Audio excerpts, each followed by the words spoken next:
we stopped at an Arizona riparian area, roadside rest. They had everything there but the water. And because I know about trees and stuff, the cottonwood trees, you know, that were living there, they're having a hard time. Yeah. I can tell even in the early spring, you know, when they... Oh yeah, huge drought. Yeah. Well, the forest fires this year, they're going to be horrendous. Were unbelievable. Well, this last year was a record number of forest fires. Yeah, let me just put this on that. I don't like to get that wood. I'm not accustomed to the high class. No, it's just the wood. Yeah, that's good. I have all these layers, and I bought this for my parents in Taiwan many years ago. It's beautiful. Yes, so this is just your house. When you're an attorney, where's your office? Downtown. Oh, I see. Yeah. Yeah. So do you have the two of us in there, okay? Yes, sir. Yeah, you can start it up, and we'll just... It started. Okay. Oh, good. Let's have a presidential smile, please, Mr. Anders. There you go. Well, the Venus Project was started by a guy who was alive, 13 or so, during the Depression. And what he says, his name is... Jacques Fresco? Jacques Fresco, yeah. Uh-huh. You know, the woman's brain has more connections between the lobes. No, I didn't know that. Yeah, they can deal with lots of information at the same time, like multitasking. The man has fewer connections, so what we do, what I do, and every other man does that, they don't know it, we eliminate the details that we think don't have anything to do with it. And then we analyze these. So she can remember Jacques' name, Fresco, and I don't. Anyhow, he saw the Depression, and he shows, there's lots of videos, if you go to YouTube, you'll see them. He shows thrashing machines and things during the Depression, and then the people who had nothing. And he said, you know, everything was still working, but the people weren't eating. And that's what got his attention. Then I think it was an architect or something building helicopters. And then he stopped that, and he worked on, you know, what is the solution? His solution, the main part of it is, you can't have a money society. It's not going to work no matter how you regulate it. And he has lots of stuff. And he spent most of his time with a young lady, Roxanne Meadows, and made some videos and stuff. It's the Venus Project that you get on. It's right down, I mean, I think you'll understand it like I did, right off the bat. One of the commentators, like you talk with, you know, the guys that are kind of liberal to start with, they don't understand what he's saying. Like one of the guys asked him, well, who makes it, what he said, what Jacques' idea is, you get agronomists together, they figure, you know, how to grow the stuff where it should grow. You get architects together, you know, they figure out the best way to do this. With their resource base, everything they do is based on the resource. So I just speculate, those guys would look, there would be an oil group. They'd look at the oil thing, and they would take their best guess like the oil companies do with how much we have. And they would immediately say, this research group with alternative fuel, let's make it bigger, better, or whatever it is, because we can see that the oil is not the right way to do it. So let me just I'll just skip over a thing to what I'm going to do. It occurred to me when I went down to get Aaron, I had this house, it's 100 years old, it's on a half acre in Salmon. Now, had you ever met before? No. You just met? Yeah, well, I'll get to that. Okay. It was very romantic, sir. Yeah, it sounds like it. We fell in love over the internet, first once maybe. Anyhow, that's really weird. Okay, we'll get into that later. Yeah, okay. that's a confusion I have. Where was I? Sorry, I interrupted. Yeah, see, Venus my mind is Project. like that. Anyhow, I'll pick it up. The resource the house. groups. would make all the decisions not on what profit they can make, but what can I do with the environment. So my idea with this house, you know, I have junk, I have plants everywhere in it. I can clear out all the plants. I think there's 1, 2, 3 bedroom type things. The front room is at least as big as this with a hard floor. Not as nice as that, but you know, I refinished it, so it's pretty good. And that's going to be a resource. The house is a resource. And we're thinking of putting on Facebook and other places, making a video of what the house is, and get, say it's resource-based, which is the Venus Project, and you can learn about the Venus Project. We'll show them where that is. So what the house as a resource is, if you come and stay there, the money has nothing to do with it. I'll take care of that stuff. The taxes on the house are like $700 a year. Oh, wow. I'm battling the city with $65 for water and sewer. I don't use either one. I'm battling them to not charge me. I'd be looking for an attorney to help me with that, because if we ever get to court, you know, I'll have to have some kind of help, because I don't know how the courts work. You know, I spent a year in law school. The reason I didn't continue, I couldn't deal in that time of my life with how the decisions were being made. It seemed to me that the people who had most money were the ones who won, which was the wrong thing. What was it, Justice Holmes, or somebody like that, who did make sensible decisions years ago. You know, I didn't see any of that. Anyhow, I don't want to get too far off. But anyhow, I'm saying that when Marcia left, my former wife, our title says we're going to, one leaves this earth, you know, before the other, then the other one gets it. Then that she left, and we left in an amicable way, that's still there. So I went to the title company and I said, how can we set it so that I can give it to my executor if I happen to get hit by a truck?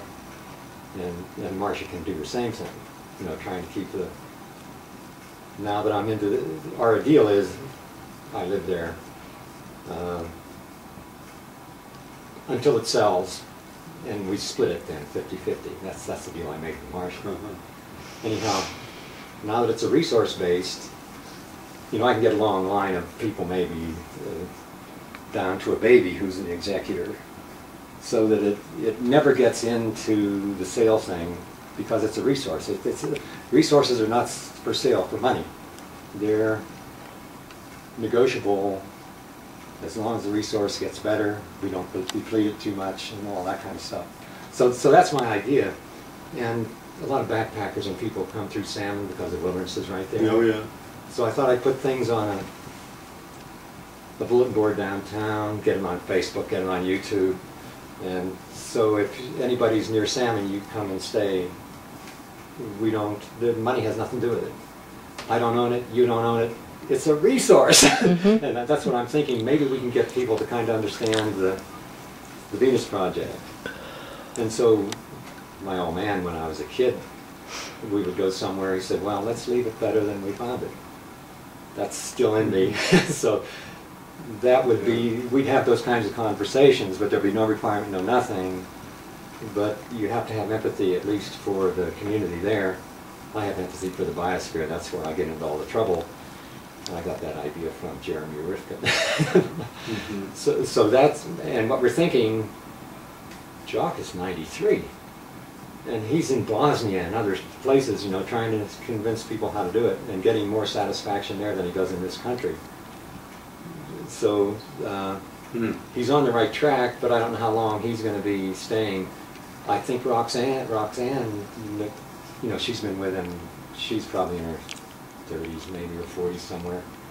She's devoted her whole time to help him, but I think those are the only two. I don't know. You know, on Zeitgeist, I find other people, the house idea I got on from Zeitgeist, because somewhere up in Oregon, they're a Zeitgeist understanding group. You know about Zeitgeist? Well, I know the DVD. Yeah, that's the philosophy. Anyhow, they set up a garage in some middle class place, and everybody who isn't using the tools they have, they put in this garage, and then people borrow them, you know, for nothing, bring them back. So the house is kind of the same way. Just all basically communitarian. Yeah, yeah. Yeah. Based on the resource. So what happened to me driving up here, Aaron had to listen to it all. You know, I see, oh, like we were down right over the Utah line, there's some casinos and things. And a sloping, it's on a slope, all blacktop everywhere. And so I looked at where is the drain, and so I found the drain, and I'm telling Aaron, I said, you know, in a resource-based thing, it would catch all the water, not just here. But then it would go into something that the research people were working on that said was the right thing to do. So it would go into some kind of a container where they would measure the water and see, will it support plants? Or, you know, what can we grow here that we need? You know, they make all those decisions. If they had too much water, then they would figure out, you know, well, how do we purify it with bacteria naturally, and how long would that take? Then we put it back into the water table. Anyhow, she had to listen to all that all the way up, because everything I saw, I could see if it was a resource-based community world, how it is sustainable. There is no extinction that we can see. Right. Because, and it's not likely, because, you know, then they would get into the reproduction, the 7 billion people we have on the earth and all that. And everybody in Africa, everywhere else, would understand a little bit about the resource. They'd probably be easier to convince than the United States. Yeah. If everybody is resource-based, then we have a surplus of everything, including water, including oil, including food, including clean air. There's just questions of distribution. That's right, yeah. Yeah. There is no 99%, 1%. Everybody is resource-based. Everything we do is based on the resource. And if you do the kind of research I've done, if you can get food, water, and some kind of shelter, you're happier when you have those than when you don't. Right. After that, if you get a bigger house, more to eat, more water. Yeah. If you can somehow quantify happiness, I kind of equate it with meaning and purpose, because I think it leads to something. Yeah. It doesn't increase. Nobody in the United States that I know understands that. But they would if they got involved with the Venus Project. They'd start to get it. Anyhow, that's what I've been up to. And so, did you grow up in Idaho? no. Where'd you grow up? I started out in a coal mining town in Pennsylvania. Oh, wow. My father was in the coal mining repair machinery business. He always told me, my father met my mother at some college where she was the registrar. He was a football player. Got all his teeth knocked out playing football. I said, don't play football, Cal. Don't play football. You know, I have an older brother. Anyhow, I'm the least one to be where I am. But, you know, I was stealing and blowing up stuff. Never got caught at it. But my parents didn't know what I was doing, but they detected I was doing something that wasn't right. So they slapped me in a private school, Perkiomen School in eastern Pennsylvania. I thought it was a good idea. You know, as a young kid, I didn't know anything, and I knew what I was doing was wrong, but I wasn't getting caught. You know, it must have been excitement over who I got in with or something. Anyhow, at the private school in eastern Pennsylvania, the director of courses had gotten sliced in half by a machine gun in, I guess, the Second World War. Ralph Hossman. He detected something in me, and so when it came time to leave, I graduated from private school. Where do I go to school? Ralph said, why don't you look at Middlebury? Oh. So I think Codier was the director of admissions or something. I'm in Middlebury. I have all this line of baloney about, you know, why I chose Middlebury. Old Codier said, did Ralph Hossman recommend it? I said, yeah. He said, okay, you're accepted. Anyhow, I graduated from Middlebury. You could have 20 D credits. I had all those. And if you had all C's after that, you could still graduate. So I graduated with something like a 1.7, 1.8 average. Why?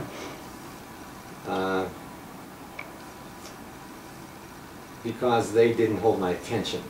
I didn't let them. I had experiences like, I vacillated between chemistry and economics. Chemistry because I thought I could learn a living with that. Economics because I wanted to understand it. I had an organic chemistry teacher who happened to be the head of the department, and I had screwed up a lot of organic chemistry up to the final. I don't remember if he asked to see me or I went to see him, but in that conversation he said, well, Cal, he talked kind of like this. If you were to do really well on the final, you know, it would count more than all the other grades you had.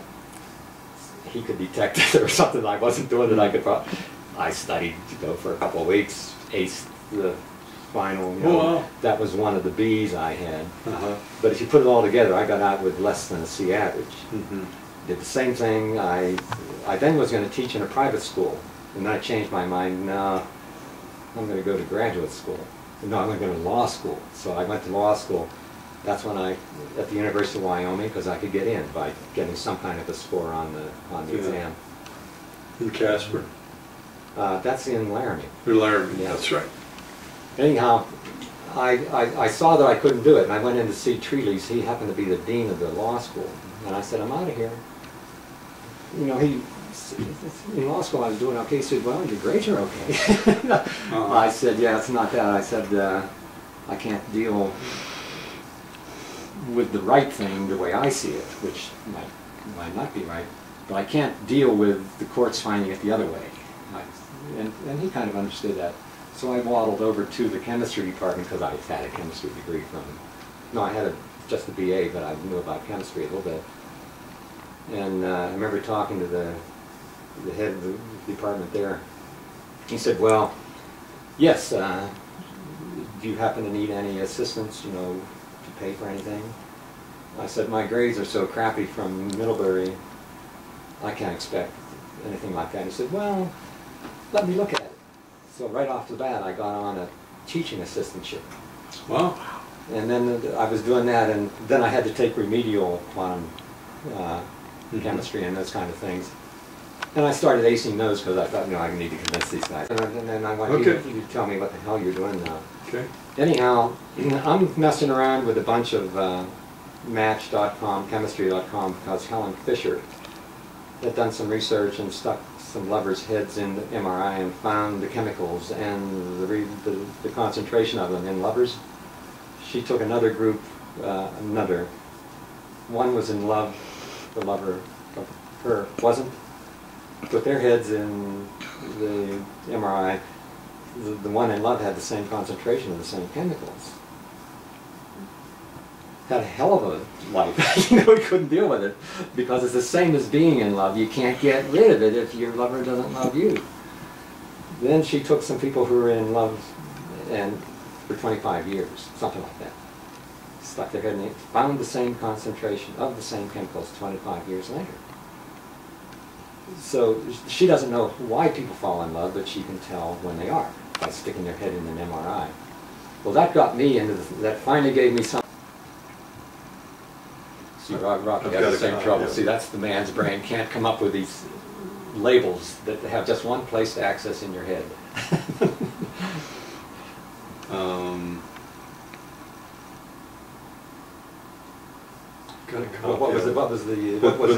The point was that being in love is not reality based, and because those that you love in your life, you don't fall in love with them.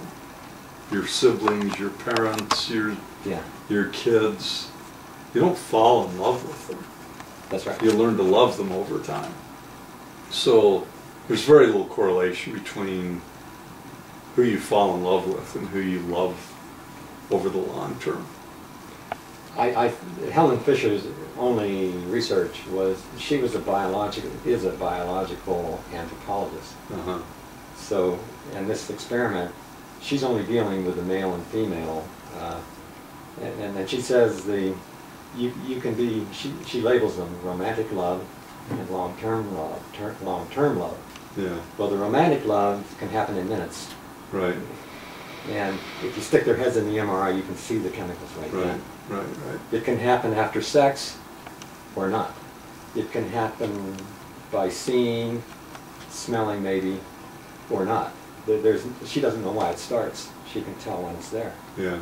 What that did for me, Rocky, was give me some quantitative thing that yes, love is a real thing, and yes, it's very likely autonomic, like digestion.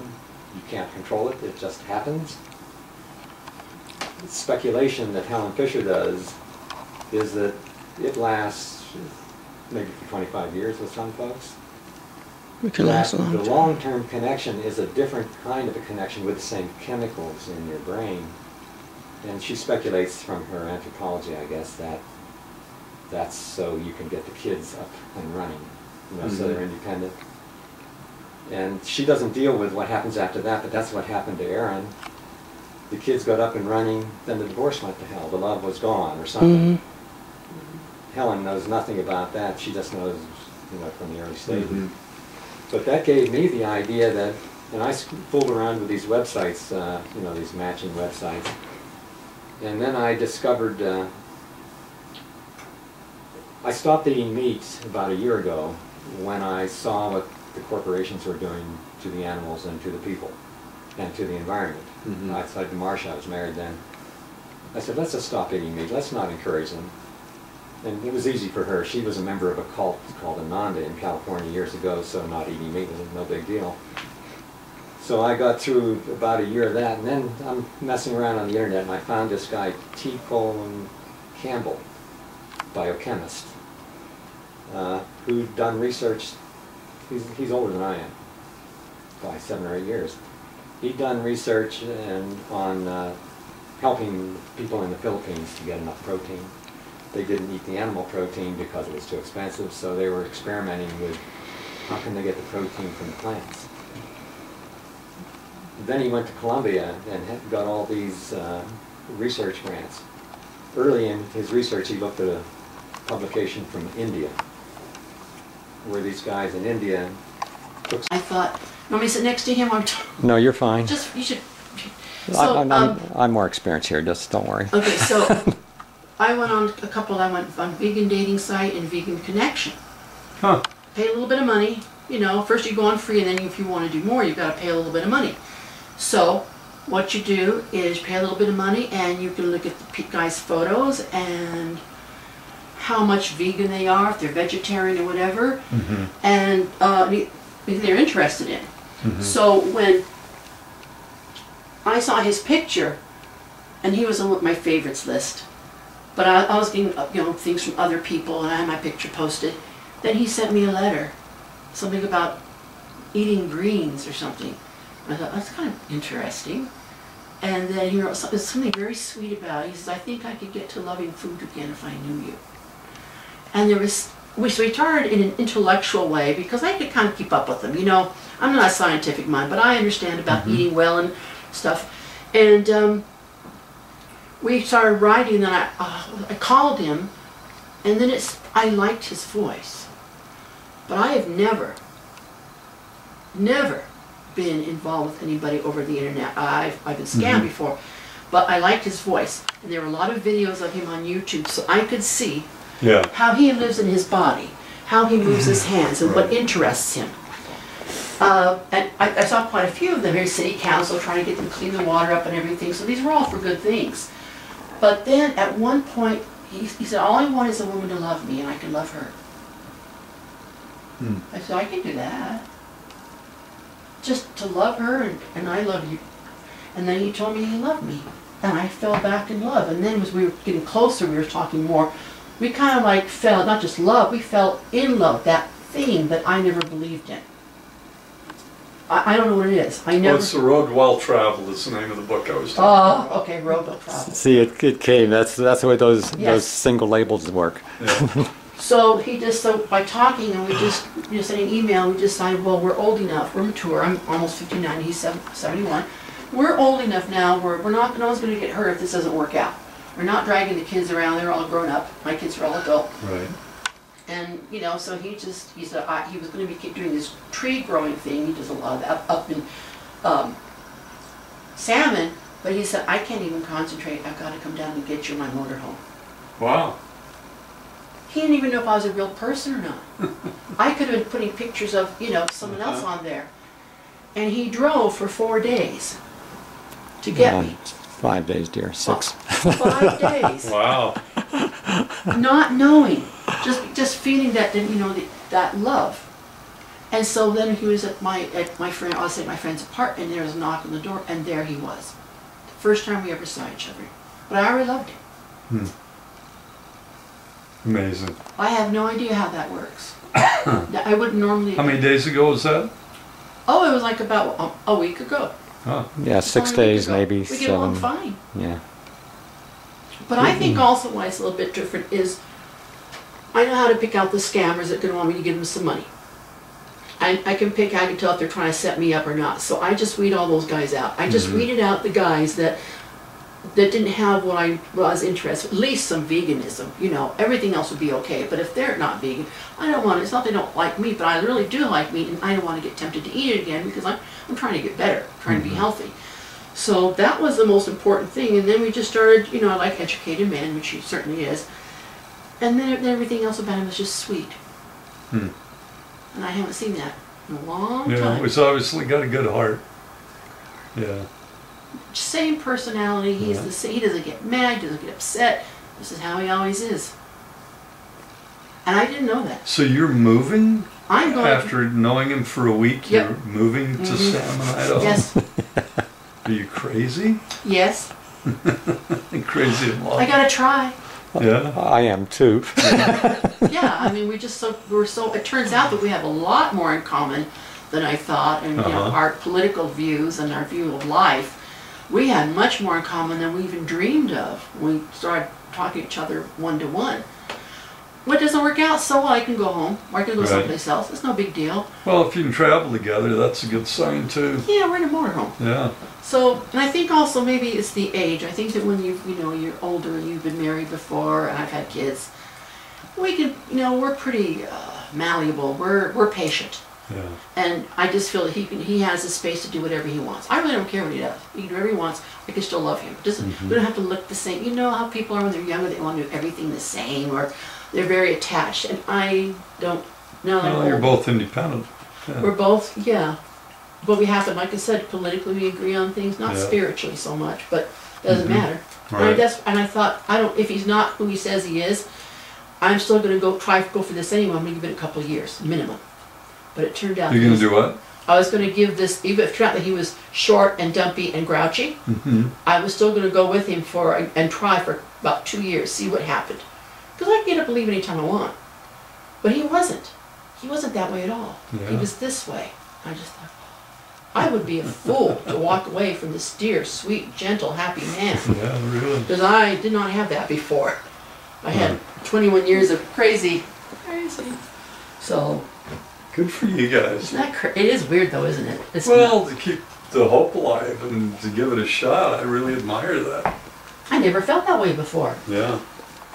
And I'm very It's reality. fantastic at this point in life to find that. So what did you do before? Well, I've been working, I had all these little odd jobs in Tucson, but I didn't have to work after a while because I went spousal support. And I'm not applying for disability because because of all this standard American diet, I had every single disease that there is, and very, very debilitating. Cancer, diabetes, high blood pressure, whatever else, something else too. So I had to change. And I studied veganism. I had been vegan before, but I thought, this cannot be the way to go. I can't keep taking more and more medication. Yeah. And so I just started in first part of August, got rid of all the yummy food that I just love so much, ice cream and bacon, and I just filled my refrigerator with vegetables and nuts and fruits. And I realized I love a package of carrots as much as I love cookies. Yeah. So why not? Diet can make all the difference. And it has, I just got my blood tests back and they're all normal. Yeah, good for you. Yeah. I know. I think we rely way too much on medicine and not enough on diet. And not enough doctors know about it. Just leave it on. Okay, well I'm gotta get some, I'm going on this program and I got a lot to read before I go on, so. Sure, it was nice to meet you, sir. Let me leave you with one more Sure. idea. I took Colin's ideas and another video called Fat, Sick, and Nearly Dead. Those guys ground up vegetables, green leaves a lot, and didn't eat anything else. I thought about that a couple of months. I'm on my 5th month now. Oh. Absolutely no fresh, nothing, except Fresh green leaves, and I mix an orange or something with it. That's my total So he does. fresh stuff. I'm eating now for about $20 a month. In Salmon, where everything is more than that. Anyhow, I just wanted to share that with you because you're an environmental guy, similar, that poor people don't have to be sick and fat. They can find weeds, you know, or collard greens like lots of the blacks know how to eat. Grind them in any old blender, drink it. Now you get more of the nutrients because first they're fresh, Right. and they I do break. smoothies every morning. Yeah, yeah. That's probably why you look so healthy. And young, very young.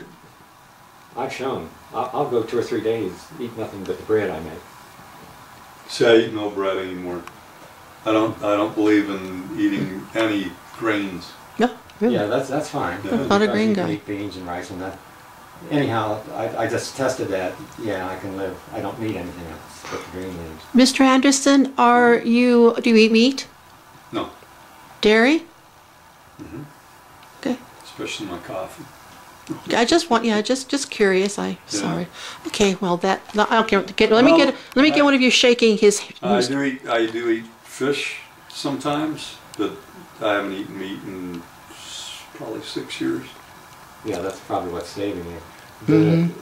The eggs and the dairy products aren't any good for you. Ugh. One thing you're not good for is the artery that goes to the penis. Oh It's God. about 1 millimeter in diameter. Mine is partially blocked. It's become unblocked in just this time that I've been playing the vegan thing. Well, I don't have it all clear yet, hmm but when people have these stents put in and that kind of stuff, every artery in their body has plaque in it. Yeah, Vegans can reduce that, reverse it. really. Yeah, there's another guy, Esselstyn. Would you? Before it's just we gotta go. So can you Okay. get together, shake his hand, Yeah, Mr. I Calvin? just wanna leave All that. right. It was so nice to meet you. That's great. Yeah. What a nice Really guy. good Well, to if you're meet ever you. in Salmon, Idaho, Yeah, or I'm near glad you there, stopped by. come Nice on by. surprise. I sure and